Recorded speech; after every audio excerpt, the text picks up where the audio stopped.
Assalamualaikum warahmatullahi wabarakatuh. Alhamdulillah, apa kabar anak-anak ustazah semuanya pada hari ini? Mudah-mudahan kalian selalu sehat, selalu dalam perlindungan Allah Subhanahu wa taala. Kita mulai pembelajaran PAI kita dengan mengucapkan Bismillahirrahmanirrahim. Kita masih belajar tentang beriman kepada malaikat Allah.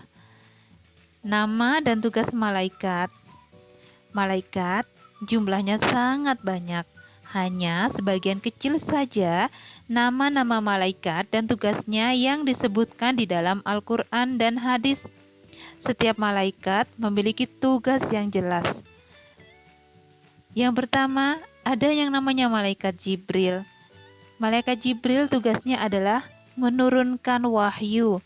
Misalnya nih, sebelum menjadi utusan Allah, Nabi Muhammad biasa bertahanus atau menyendiri di Gua Hiro.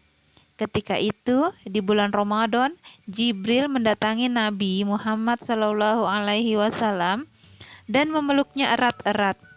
Kemudian melepaskan. Bacalah, ujar Jibril. Nabi menjawab, aku tidak bisa membaca.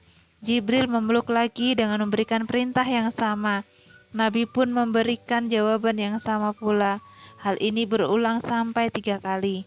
Setelah ketiga kalinya, Jibril membacakan surah Al-Alaq ayat 1-5 yang merupakan wahyu pertama kepada Nabi Muhammad.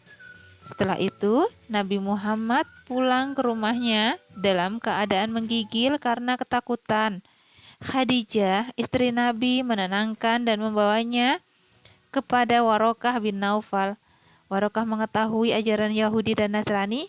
Dia menjelaskan bahwa yang datang itu adalah malaikat Jibril, seperti yang pernah diutus Allah kepada Nabi Musa.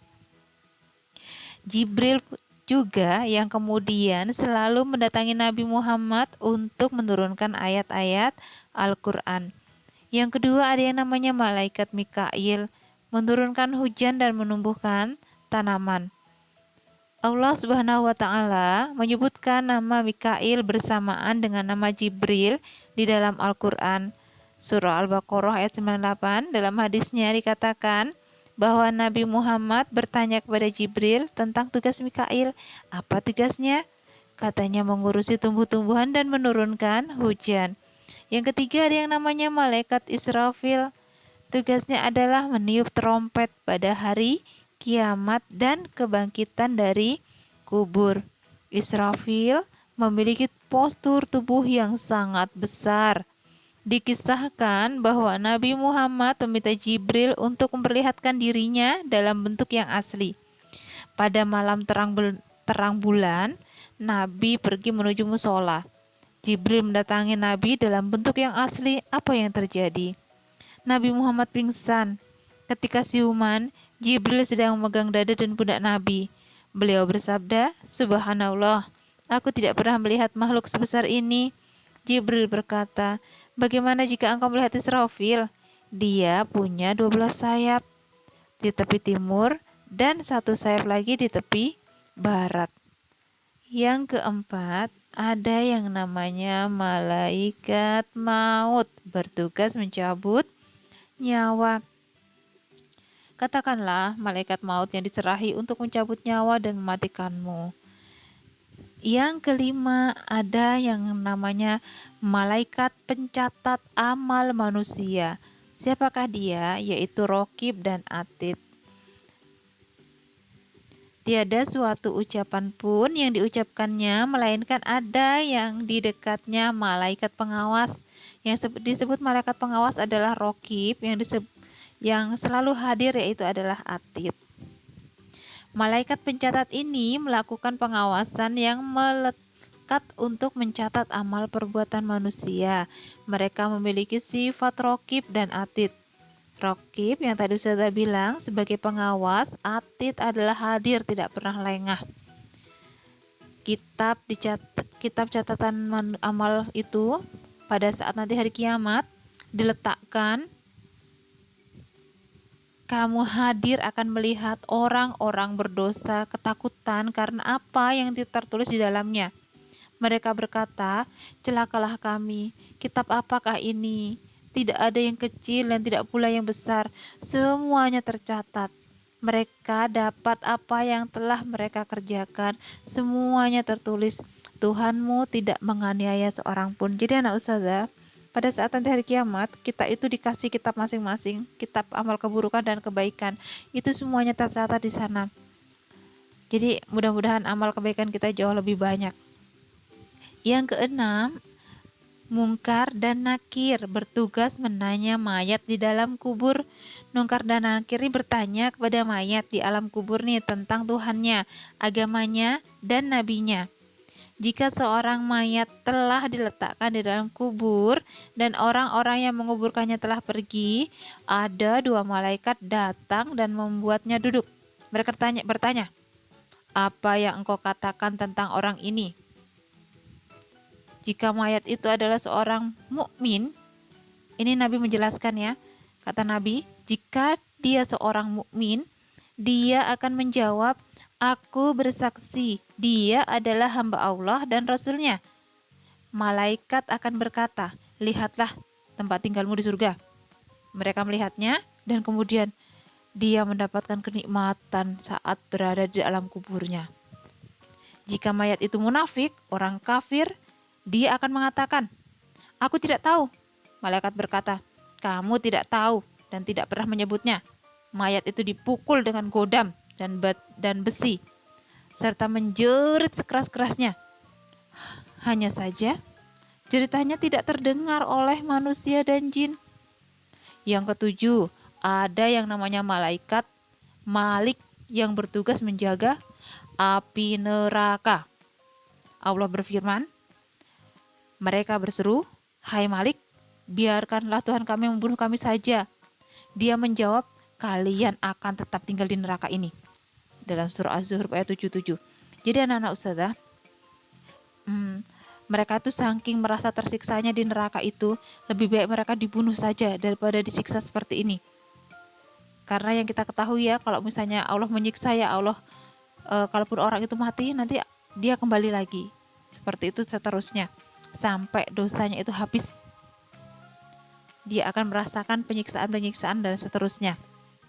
Yang kedelapan, ada yang namanya Ridwan, bertugas menjaga surga. Dalam Al-Quran dikatakan bahwa ketika rombongan orang-orang bertakwa dimasukkan ke dalam surga, malaikat membuka pintu-pintunya. Jadi anak ustazah, pengaruh iman kepada malaikat dalam kehidupan seorang mukmin.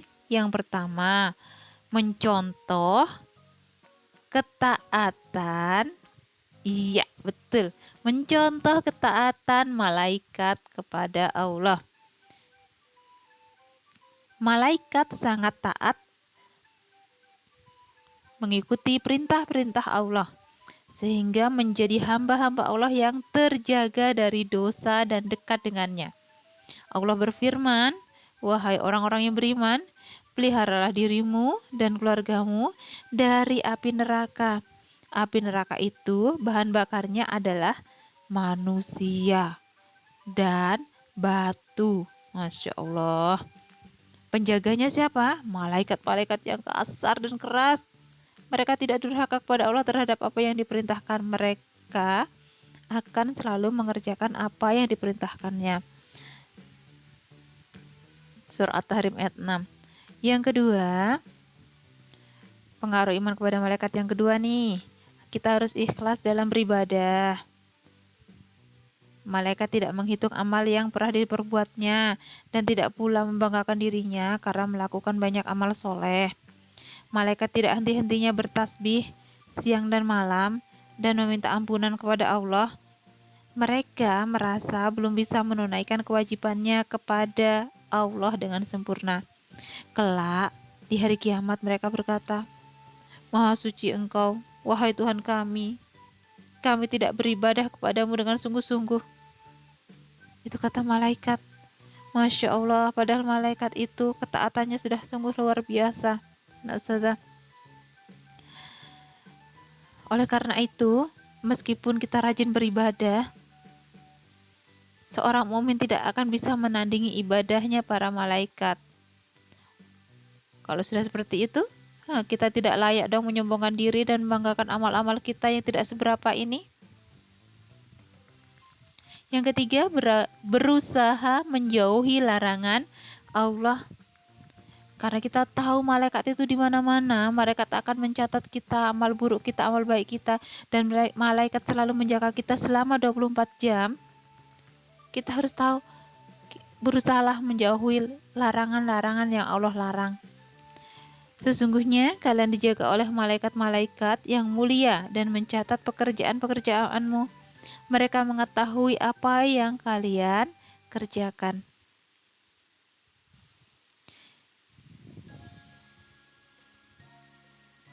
Yang keempat, mencontoh kedisiplinan malaikat dalam beramal soleh. Malaikat sangat disiplin dan rapi, tidak melakukan amal soleh. Suatu waktu Rasulullah menegur para sahabat, "Mengapa kalian tidak berperilaku seperti para malaikat ketika berada di hadapan Tuhanmu?" Para sahabat bertanya, "Wahai Rasulullah, memangnya bagaimana sifat-sifat malaikat ketika di hadapan Tuhannya?" Nabi Muhammad menjawab, "Mereka menyempurnakan saf pertama dan safnya rapat." Nah, yang kelima, tekun dan semangat menuntut ilmu.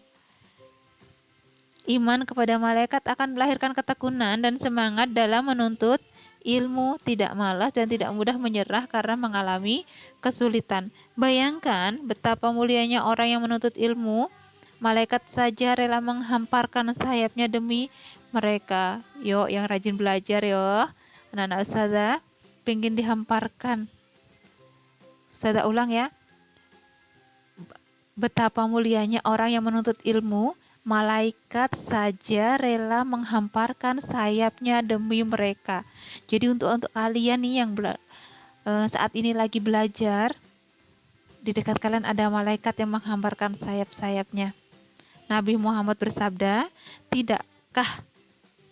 tidaklah seorang keluar dari rumahnya untuk menuntut ilmu, kecuali malaikat yang menghamparkan sayapnya karena rela dengan apa yang dia perbuat. Subhanallah. Demikianlah materi dari Ustazah. Selalu taatlah kepada Allah dan selalu taat kepada Allah. Rasulullah adalah Nabi utusan engkau. Dan anak-anak Ustazah, jangan lupa malaikat adalah makhluk Allah yang gaib yang wajib kita imani. Demikian dari Ustazah, kurang lebihnya mohon maaf. Ustazah akhiri, wassalamualaikum warahmatullahi wabarakatuh.